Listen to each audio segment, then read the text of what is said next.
বুথে বুথে ত্রিস্তর নজরদারি কমিশনের সব বুথের ভিতরে ও বাইরে ওয়েবকাস্টিং 10% বুথে নজরদারি নিশ্চিত চায় কমিশন। আরো ডিটেইলে বিষয়ে আপডেট নেওয়ার চেষ্টা করি। সোমরাজ রয়েছে আমার সঙ্গে।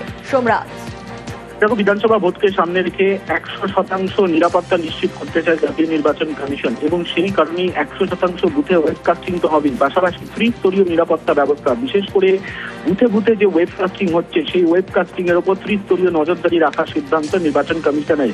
প্রথম দফায় নজরদারি করবেন বিভিন্ন বিধানসভা রিটার্নিং অফিসাররা, তারপরের দফায় নজরদারি করবেন বিভিন্ন জেলা শাসকরা এবং তৃতীয় দফায় নজরদারি করবে রাজ্যের মুখ্য নির্বাচনী আধিকারিকের দপ্তরের আধিকারিকরা।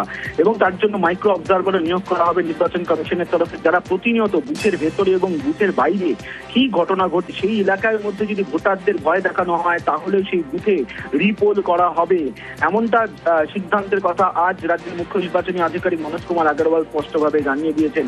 এছাড়াও কেন্দ্রীয় বাহিনীকেও পর্যাপ্তভাবে ব্যবহার করা হবে এবং তার জন্য নির্বাচন কমিশন বেশ কিছু পরিকল্পনা নিয়েছে বলেও আজকে একটি বিশেষ সাংবাদিক সম্মেলন করে তা জানানো হয়েছে। বেশ সোমরাজ।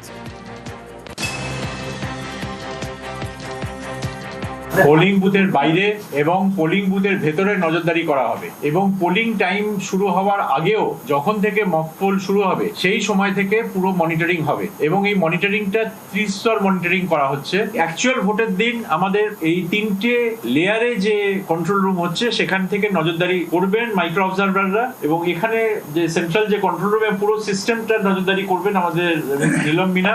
কাউন্টিং যখন হবে গণনা কেন্দ্রেও একই রকম ভাবে আমাদের কন্টিনিউয়াস ফিড আসবে কন্ট্রোল রুমে এবং সেখানে এই সেন্ট্রাল কন্ট্রোল রুমেও আসবে এবং ডিএম এর ডিও কন্ট্রোল রুমেও আসবে।